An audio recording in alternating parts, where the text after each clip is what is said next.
Bullshit. It's the No Bullshit Marketing Show. I'm Dave Mastovich, CEO and founder of Mass Solutions, the world's only no bullshit marketing consultants. This episode is about the antidote to leadership communication woes. In case you're wondering about the severity of the leadership communication woes in general, or maybe even specifically at your organization, I have a couple of hard-hitting anecdotes tied to statistics for you.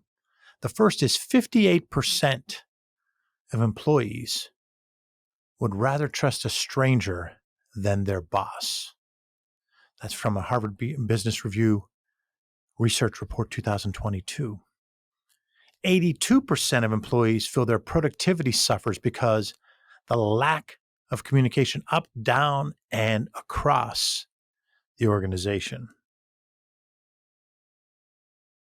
Let's take the first one.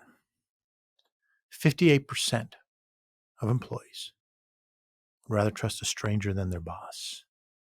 When you have a trust issue, it often begins with not relating to the other person. Relatability comes from commonalities. Commonalities are often expressed through story. So the relatability happens, which leads to a relationship being built, which leads to trust being built. So your storytelling plays a role in the level of trust with your employees. It also plays a role with those 82% who feel that their productivity suffers because of lack of communication up, down, and across the organization, because you're telling them to do something in your way through your channel, and you're often under duress and pressed for time. So you're not leveraging the power of story in as many instances as you need to. You're not using anecdotes and analogies. You're not repeating that message. You're not using different channels than the ones you like. And as a result, 82% of employees feel their productivity could be better if communication improved. Today, we're going to work on that with an antidote to leadership communication woes. And the antidote is all about the big idea, asking, what's the big idea? And to get to that point, you're actually going to ask two why questions. The first why comes from Simon Sinek and his fantastic book of over a decade ago called Start With Why. That book was about how, as a leader, we have to ask, what's our why or reason for being? When I read the book, I thought, boy, that is really powerful. And we should do that as leaders and as organizations. And we should do that in situations when we have to communicate. But it's only one of the two why questions that we have to answer. Let me talk more about the first why first. Your why or reason for being. There was a chef, before we even knew the term farm to table, who was big on sustainably raised foods with his restaurant. He believed that that was what we all should have had.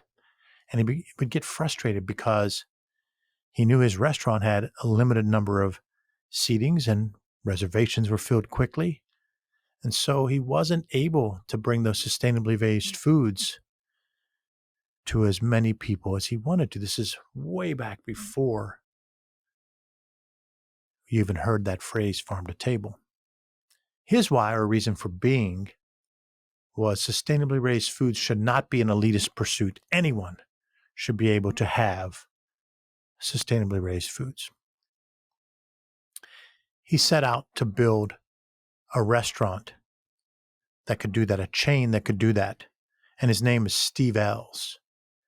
And that company is Chipotle. But the reason that you can't stop with only one why, your why or reason for being, is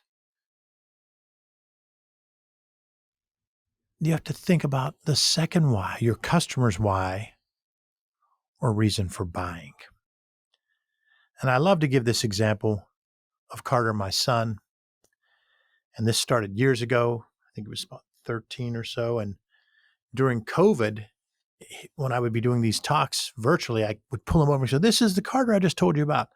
Well, Carter loves Chipotle, loves it. And every single time he wants to go to Chipotle, he says, "Dad," think about it, back when he's 12, 13 years old, even earlier, he says, "Dad, sustainably raised food should not be an elitist pursuit."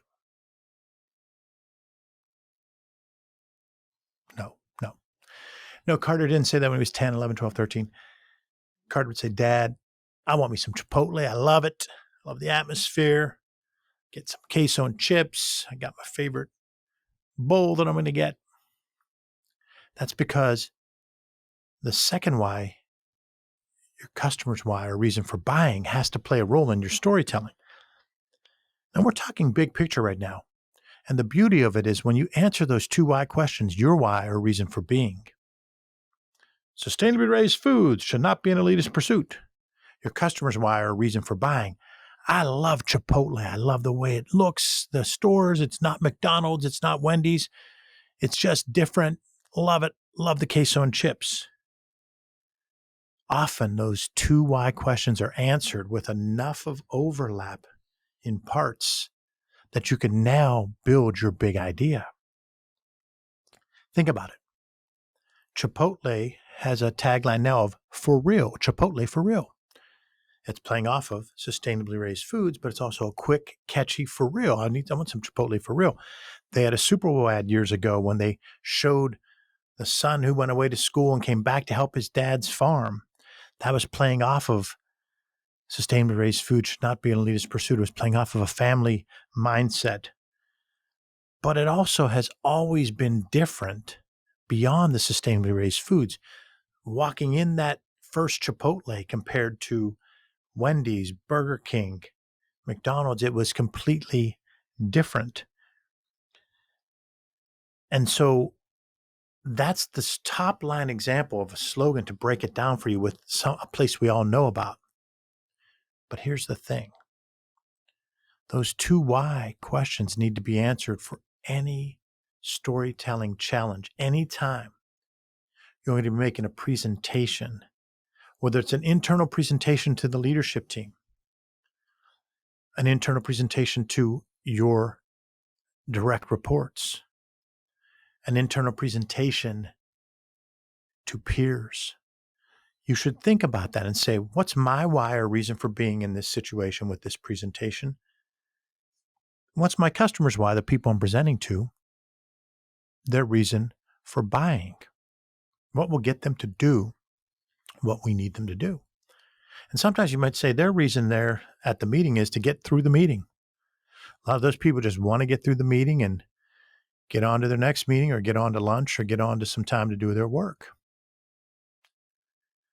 But if you know that, it helps you. It helps you to understand how you're going to frame that message. You might say a percentage of the people are coming into this meeting just to get it over with. Another percent are coming in because they have one or two issues they want to get covered. And then there's a small percentage that are kind of on the same page as you. So when you do that and you say, I've got my why or reason for being in this meeting, and their why or reason for buying, and I now take the same philosophy that we use when we're doing a tagline for UPMC, the University of Pittsburgh Medical Center, like we did a while ago, and for Chipotle or for any company, it goes way beyond the slogan or tagline. This antidote to leadership communications woes goes to using the two why questions to then have one big idea that frames the major takeaway of that meeting. Because let me tell you something, folks. If you think when you go into a meeting that you're going to have each person in that meeting take away 3, 4, or 5 things, you are sadly mistaken. We have to hope we can get them to take away one thing correctly. And if there's a theme, a core idea, a core message, a big idea for that presentation that you want them to take away, and then you build off of that with the supporting storytelling pillars, My supporting storytelling pillars were 58% of employees who trust a stranger over their boss, and 82% think productivity suffers up, down, and across the organization. But the 2 whys to one big idea with the Chipotle example is what I hope your takeaway is. If you also remember those stats, but you remember Steve Ells and Chipotle, and you remember Carter getting embarrassed during COVID when I pull him over and say, this is Carter. That's the takeaway. Is I have one thing that I want you to take away is to use the 2 why questions for any internal or external presentation. If you have to write a major email, if you do decide to do a marketing campaign, if you're doing something to your employees, to BT, business to employees, to communicate, educate, and motivate, have that one big idea, that core theme built around your why or reason for being in that instance and their why or reason for buying what you were trying to convey to them in that instance. Get those 2 answers in your head prior to deciding how you're going to present. You'll see the same commonalities every time that Steve Ells did. That yes, sustainable-based food is not a elitist pursuit, doesn't why everyone's coming, but they are coming because Chipotle is different than a fast food place. It kind of almost invented fast casual with Panera and a couple others. So there was some overlap. So when they do a campaign like Chipotle, for real, kind of works. And the Super Bowl ad works. So you have the same commonalities. If your problem is we want to increase retention by doing X and Y, that's your take when you say a couple major stats of how that's going to happen. So this is your antidote to leadership communication woes, is to focus on the 2 why questions to formulate one big idea before any storytelling challenge or storytelling opportunity. Could be a blog post, could be an internal video, could be employee training, could be a webinar, a workshop, could be an ad campaign. Whatever that approach is, ask those 2 why questions, your why or reason for being in this instance and what you're trying to achieve, and your customer's why or reason for buying, to buy the idea that you're selling. Formulate that into one big idea. That's the overarching theme of what you're going to accomplish. And then have supporting storytelling pillars similar to the 58% that rather trust a stranger in the boss that I used in this instance, the 82% that think their communication suffers. Even throwing Carter in there's kind of a supporting storytelling pillar. But the big idea is I want you to answer the 2 why questions and then form one big idea. You can do that too in any storytelling challenge or storytelling opportunity. If you'd like to talk more about this, shoot me an email, dave@masssolutions.biz. I will gladly have an interchange on email or phone to just talk through any questions you might have about overcoming your communication woes as a leader. I love helping other leaders. So dave@masssolutions.biz. Thanks for listening to another episode of the No Bullshit Marketing Show, recorded here in Mass Solutions Studio in bold, beautiful downtown Pittsburgh, Pennsylvania. Remember, ask yourself, what's the big idea, and build your story around the answer. It's all about bold solutions, no BS.